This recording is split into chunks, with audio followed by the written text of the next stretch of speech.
조합의 소송 수행 방안에 관한 사례입니다. 먼저 사실관계입니다. 갑 회사가 부도를 내자 갑 회사의 채권자 A, B, C, D, E는 채권을 보존 회수하기 위해 채권자단 채권단 을을 결성하고 A를 대표로 선임해 채권 회수를 위한 일체의 권한을 위임했습니다. 대표 A는 갑 회사의 대표이사와 협상을 통해 갑 회사의 시설, 상표권, 보증금 반환 채권, 영업권 등 일체의 재산을 양수받는 대신 갑 회사에 대한 일체의 채권을 포기했습니다. 위 채권단은 대표 A에게 채권 회수를 위임했을 뿐 정관이나 규약을 제정하진 않았고 총회를 갖추기 위한 조직행위도 하지 않았으며 법인 등기를 갖춘 바도 없습니다. 이 경우 을이 당사자로서 소송 수행을 할 수 있는가에 대한 물음과 그렇지 않다면 어떠한 소송 수행 방법이 있는지에 대해서 물어보고 있습니다. 우선 첫 번째, 을이 당사자로서 소송 수행을 할 수 있는가에 대해서 답해 보겠습니다.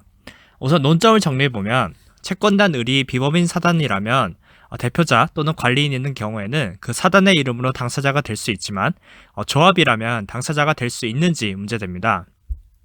그래서 우선 채권단 을의 법적 성격을 살펴볼 필요가 있습니다.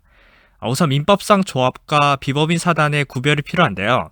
어떤 단체가 고유의 목적을 가지고 사단성을 가지는 규약을 만들어 이에 근거해 의사결정 기관 및 집행기관인 대표자를 두는 등의 조직을 갖추고 구성원의 가입, 탈퇴와 관계없이 단체가 존속되고 단체로서의 주요 사항이 확정된 경우에는 비법인 사단의 실체를 갖습니다. 사안의 경우 채권단 을은 대표자 A를 선임하여 채권 회수를 위한 일체의 권한을 위임했을 뿐 사단성을 갖는 규약을 제정하거나 총회 등 사단의 실체를 갖추기 위한 조직 행위가 없었으므로 비법인 사단으로 볼 수 없습니다. 따라서 조합으로 보는 것이 타당해 보입니다. 다음으로 조합의 경우 당사자 능력이 인정되는지 여부를 살펴보겠습니다. 우선 학설입니다. 긍정설은 조합도 조직을 갖추고 사회적으로 하나의 단체로 활동한다는 점, 조합과 사단의 구별이 쉽지 않고 조합은 전원을 당사자로 해야 하는 불편을 해소해야 함을 논거로 하고 있습니다. 이에 대해서 부정설은 사단은 단체의 합일성이 뚜렷하지만 조합은 구성원 개성이 뚜렷하고 절차 간소화 방안으로 담당이나 대리인 제도를 활용하면 소송의 불편이 해소됨을 논거로 하고 있습니다.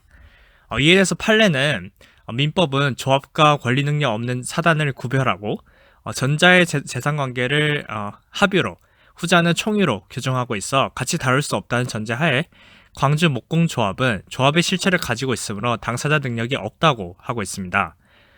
이에 대해서 살펴보면 당사자 능력을 긍정해 조합에 대한 판결을 얻더라도 그 판결로 조합원에 대한 책임을 추궁할 수 있는지 문제되고 법 제52조가 당사자 능력자를 제한적으로 규정한 이상 부정설이 타당해 보입니다. 따라서 설문을 해결해보면 결국 채권단 을처럼 비법인 사단의 실체를 갖추지 못한 경우에는 당사자 능력이 부정되기 때문에 다음 문제 2번과 같이 조합원이 소송을 수행해야 합니다.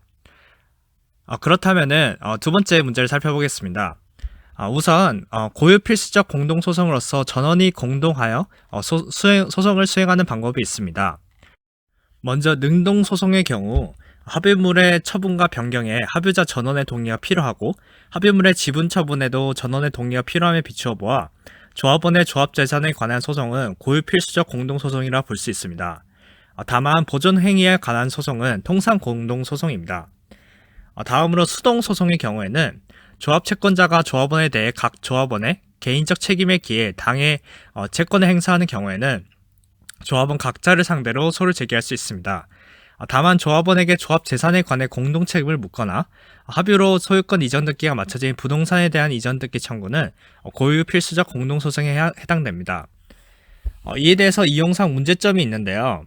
고유 필수적 공동소송에 해당하는 경우 소장의 조합원 전원을 기재해야 되고 전원이 소송을 수행해야 하며 1인의 중단 사유로 전체 절차가 중단되는 불편함이 있습니다. 이에 대해서 조합소송을 간소화하기 위한 다음과 같은 방안이 논의되고 있습니다. 그 첫 번째 방안으로 임의적 소송 담당 중에서 선정 당사자 제도를 활용하는 방법이 있습니다. 임의적 소송 담당은 권리관계의 주체인 자의 의사에 의해 제3자에게 소송 수행권을 수여하는 입니다. 그중 제53조의 선정 당사자는 공동의 이해관계가 있는 다수자 중에서 선정된 모두를 위해 소송을 수행할 자를 의미합니다. 선정은 개별적으로 해야 하며 조합원은 공동의 이해관계가 있으므로 절차를 거치면 당연히 이용이 가능합니다. 다만 이에 대해서도 문제점이 있는데요. 선정은 일일이 개별적으로 해야 되고 조합 규약이나 다수결로 소송을 수권하는 것이 불가능하여 불편하고 조합원들을 피고로 할 때 조합원들에게 선정을 강제할 수는 없습니다.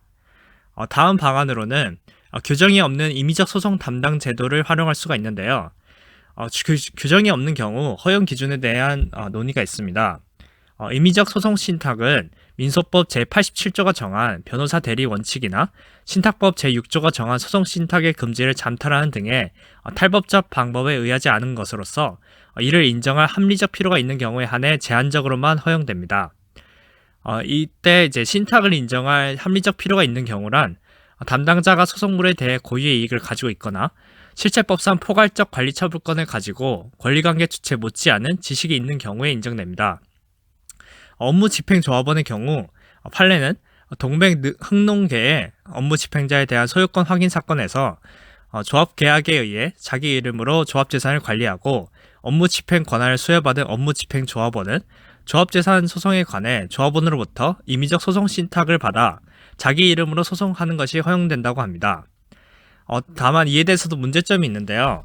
업무 집행자가 조합원이 아닌 제3자인 경우에도 인정될 수 있는지 문제되고 선정 당사자에서 같이 조합원들을 피고로 할 때 강제할 수 없는 문제점도 있습니다. 다음으로 이제 법률상 소송 대리 제도를 활용할 수 있는 방법이 있습니다. 이에 대해서는 이를 이용할 수 있는 데 대해서는 이제 문제점이 있는데요. 조합의 업무 집행 조합원은 조합의 업무를 할 수 있는 대리권이 있는 것으로 추정됩니다. 이러한 업무 집행 조합원을 법률상 소송 대리인으로 볼 수 있는지가 문제되는데요. 우선 학설은 부정설의 경우 업무 집행 조합원의 소송 대리권이 법에 규정되어 있지 않다면 부정하나 긍정설은 법률상 소송 대리인으로 보면 소송 수행에 불편을 덜 수 있다고 하면서 긍정하고 있습니다. 이에 대해서 이를 인정한 판례는 없으나 한 판결은 어음의 기명날인에 있어 대표 조합원이 조합명과 대표자 자격을 표시하고 총 조합원을 대리하는 방법의 유효성을 인정한 바 긍정설은 이를 이제 소송에도 활용하고자 합니다. 이에 대해 살펴보면 민법 제709조는 업무집행 조합원에게 업무집행의 대리권이 있는 것으로 추정하는 바이고 그 범위는 업무에 관한 포괄적 대리자일 수밖에 없으므로 법률상 소송 대리인으로 볼 것이 타당해 보입니다. 다만 이에 대해서도 문제점이 있는데요. 민법 제709조는 대리권이 있는 것으로 추정하나 조합계약으로 제한할 수 있으므로 포괄적 대리권이 아닌 이상 법률상 소송 대리는 범위인데 법리상 문제가 있다는 비판이 있습니다. 그리고 업무집행 조합원이 없을 때는 그 선임을 강제할 수 없는 문제도 있습니다. 마지막으로 소송 위임에 의한 소송 대리인 제도를 생각해 볼 수 있는데요. 조합원이 변호사를 선임하면 소송 수행이 간편해집니다. 변호사 대리가 원칙이지만 1억 원 이하의 단독 사건에서는 허가를 받고 일정한 관계에 있는 자는 소송 대리인이 될 수 있습니다. 따라서 변호사가 아닌 업무집행 조합원 A도 그 한도 안에서는 소송 대리인이 될 수 있습니다. 네, 이상 조합의 소송 수행 방안에 관한 사례였습니다.